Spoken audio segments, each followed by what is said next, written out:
हमारे मैदे के अंदर चूंकि खाना हजम होता है और उसको खाने को हजम करने के लिए तेजाब होता है। अच्छा। और वो तेजाब जो है अगर स्टमक से निकल के यानी मैदे से निकल कर ऊपर खुराक की नाली में आ जाए तो एक तो ये बीमारी होती है। 3 घंटे तक बिल्कुल लेटने से अवॉइड करना, जो लोग सिगरेट पीते हैं, जो लोग चाय और कॉफी का बहुत ज्यादा इस्तेमाल करते हैं उनसे अवॉइड करना। ये जो हमारी कोल्ड ड्रिंक्स हैं इनके अंदर फॉस्फोरिक एसिड होता है, इनसे जो है बचना। स्टमक के अंदर एक लेयर होती है जो हमारे स्टमक की वॉल को बचाती है एसिड से।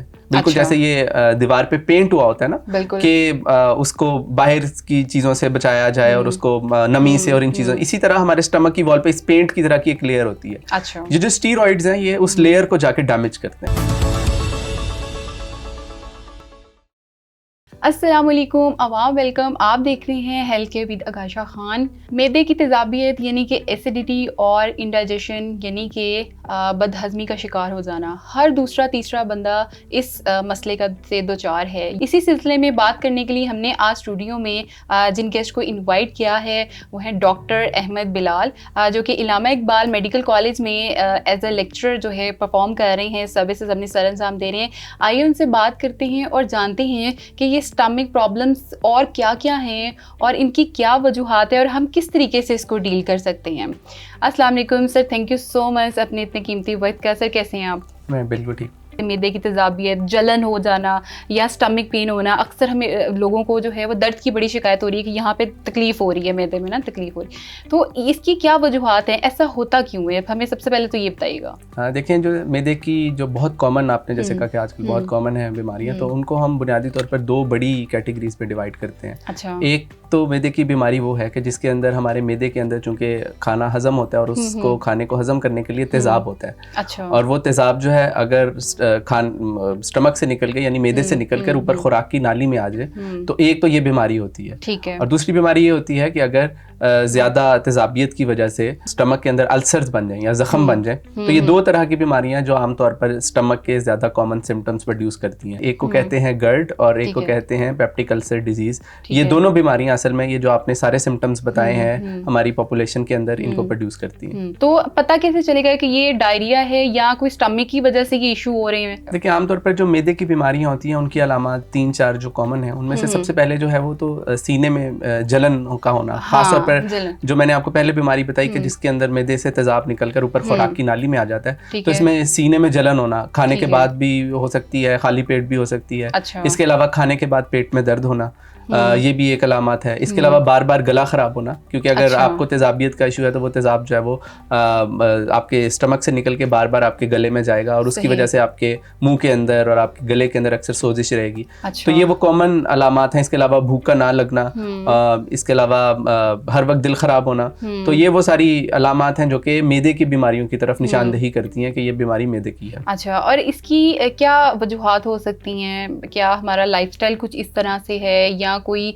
मेडिसिन हमने ऐसी खा ली हैं या जंक फूड आजकल जिस तरह से हैं, तो इसकी बेसिक्स वजह क्या हो सकती हैं?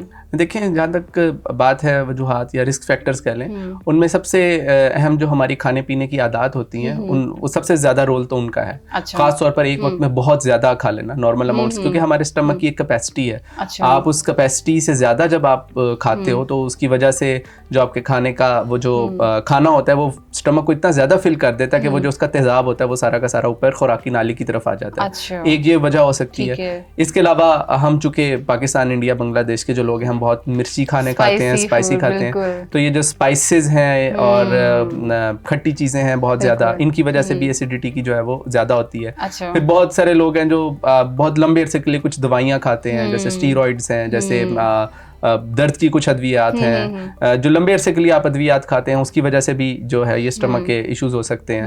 मोस्टली लोग की जॉब हो सकता है इस तरह की हो कि वो अगर लंच कर रहे हैं तो उन्होंने बैठे ही रहना है, तो क्या इसके लिए वॉक करना ज़रूरी है? वॉक नहीं की जाती, दैट इज़ वाई इस किस्म का प्रॉब्लम हो सकता है। बेसिकली होता ये है कि अगर आप स्टमक की कैपेसिटी से ज़्यादा खा लेते हो, ठीक है, तो मतलब स्टमक की कैपेसिटी है, उसके अंदर आपका एसिड भी है और आपकी फूड भी है। अगर आपने वो फूड इतनी ज़्यादा खा ली है कि उसकी वजह से वो एसिड जो है वो बिल्कुल स्टमक के माउथ तक आ गया और उसकी वजह से आ गया, तो उसकी वजह से पेट जो है वो आपको थोड़ा सा डिस्टेंशन फील होती है। और डिस्टेंशन फील होने की वजह से आपको लगता है जैसे जहाँ सीने पर जो है वो बोझ है, और इसकी वजह से दर्द भी हो सकती है, जलन हो सकती है। तो ये बेसिकली वो बहुत सारी अलामात हैं क्योंकि जो कि हम इंडाइजेशन के अंदर, लेकिन इसकी जो वजूहात हैं उनमें मैंने आपको पहले बताया कि जिन लोगों के अंदर ये अलामात हों उनको फिर अपनी आदत को बदलना पड़ेगा। कम खाने की आदत डालना, और एक टाइम पे बहुत ज्यादा पेट भर के खाने की बजाय थोड़ा थोड़ा करके ज्यादा टाइम पे खा लेना, फिर खाने के 2-3 घंटे तक बिल्कुल लेटने से अवॉइड करना। जो लोग सिगरेट पीते हैं, जो लोग चाय और कॉफी का बहुत ज्यादा इस्तेमाल करते हैं, उनसे अवॉइड करना। ये जो हमारी कोल्ड ड्रिंक्स हैं इनके अंदर फॉस्फोरिक एसिड होता है, इनसे जो है बचना।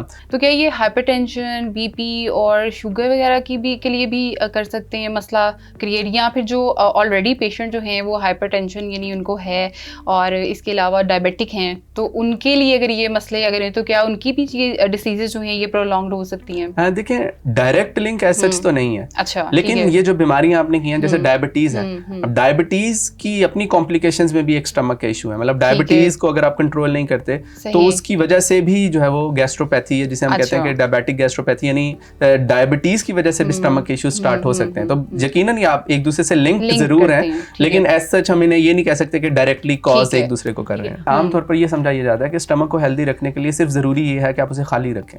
क्योंकि मैंने ये गलत कॉन्सेप्ट है। मतलब अगर आप दिन में एक मील खा रहे हैं और बाकी जो दिन है वो आप कुछ नहीं खाते, तो ये आदत भी स्टमक के लिए अच्छी नहीं है। उसकी वजह ये है कि स्टमक के अंदर जो एसिड होता है ना, हर वक्त कुछ ना कुछ एसिड स्टमक के अंदर बन रहा है। हर मतलब फॉर एग्जांपल आप कह रहे हैं कि 1 मिनट के अंदर जो है वो 1 ड्रॉप स्टमक एसिड का बन रहा है। अब उस एसिड को आगे जाने के लिए, क्योंकि स्टमक जो है उससे एसिड और उससे फूड आगे तब जाती है जब हमारे ऐसे हार्मोन्स रिलीज होते हैं जो खाने के बाद प्रोड्यूस होते हैं। तो अगर आप खाना नहीं खा रहे, आपका वो स्टमक खाली नहीं हो रहा, तो वो एसिड जो है वो अंदर ही बिल्डअप होता रहेगा। और अगर खुदा ना खास्ता मैदे के अंदर अल्सर्स हैं तो वो जारी बात है उनकी सिवियरिटी जो है वो जल्दी बढ़ जाएगी। इसलिए मैंने आपको पहले कहा कि इसमें आइडियल तरीका ये नहीं है कि आप सारा दिन में 1 मील खाएं और बाकी दिन खाली लें, बल्कि छोटे छोटे मील्स लें। हर 3 घंटे के बाद, 4 घंटे के बाद थोड़ा सा कुछ खा लें। उससे फायदा ये होता है कि एक तो एसिडिटी बहुत ज्यादा नहीं होती, दूसरा जो एसिड ऑलरेडी प्रोड्यूस हुआ होता है उसको आगे जाने का, क्योंकि ऐसे हार्मोन्स प्रोड्यूस होते हैं जब हम खाना खाते हैं, तो ऐसे हार्मोन्स प्रोड्यूस होते हैं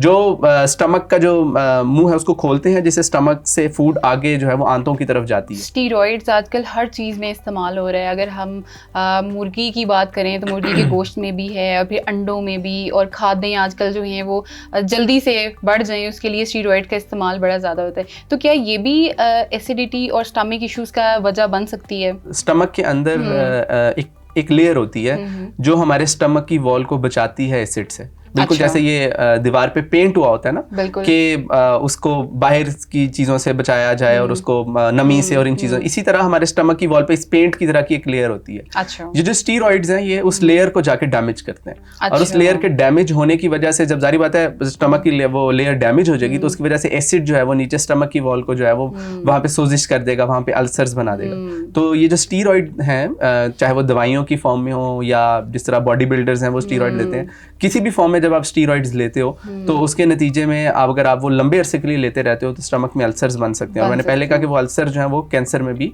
कन्वर्ट हो सकते हैं। तो यकीनन स्टीरॉइड्स का इस्तेमाल, चाहे वो किसी भी चीज में किसी भी शक्ल में हो, एक लंबे अरसे के लिए इस्तेमाल जो है वो डेंजरस है। लास्ट पे क्या एडवाइस करेंगे कि अगर किसी को स्टमक इशू होता है, स्टार्ट होता है, या वो कंसल्ट नहीं कर सकता अभी डॉक्टर के, या वो इतना बॉदर नहीं कर रहा है, तो क्या चीज़ उसको अपनी प्रिवेंशन के लिए इस्तेमाल करनी चाहिए? देखिए, अपने स्टमक को हेल्दी रखने के लिए डॉक्टर्स के पास जाने से बचने के लिए 3 आदत को अपना लें। ठीक है। पहली बात, कभी भी पेट भर कर ना खाना खाएं, बल्कि थोड़े थोड़े मील्स लेके हर 2-3 घंटे बाद थोड़ा सा मील लें। ठीक हो गया। दूसरा ये, कभी भी खाने के अगले 2 से 3 घंटे के अंदर लेटे ना। मतलब आपने जब खाना खाया उससे अगले 3 घंटे के अंदर कोशिश करें या आप बैठे रहें, खड़े रहें, लेकिन लेटने से अवॉइड करें।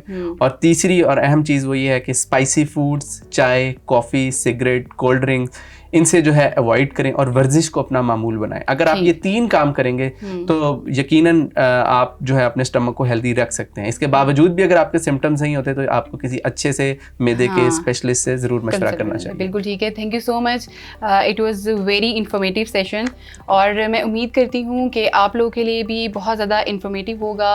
अगर किसी को स्टमक इश्यूज़ हैं या फिर उसको मैदे की जलन है या डाइजेस्ट नहीं हो रहा खाना, बदहज़मी हो गई है, तो उसमें बहुत सारी चीज़ें हैं आप खुद से कर सकते हैं। ज़रूरी नहीं कि आप बहुत जल्दी डॉक्टर के पास चले जाएं। फर्स्ट आप उसको खुद से अपनी डाइट कंट्रोल करते हुए उसको डील कर सकते हैं। देन अगर आपकी चीज़ें फिर भी नहीं ठीक हो रही हैं तो आप किसी स्पेशलिस्ट को कंसल्ट कर सकते हैं। इसके अलावा अगर आपका कोई भी सवाल है तो आप कमेंट सेक्शन में हमसे पूछ सकते हैं, हम डेफिनेटली उसका जवाब देंगे। इसी के साथ मुझे दीजिए इजाज़त, नए सेशन में नए टॉपिक के साथ नए मेहमान के साथ दोबारा हाजिर होंगी। तब तक के लिए अपना बहुत सारा ख्याल रखिएगा। अल्लाह हाफिज़।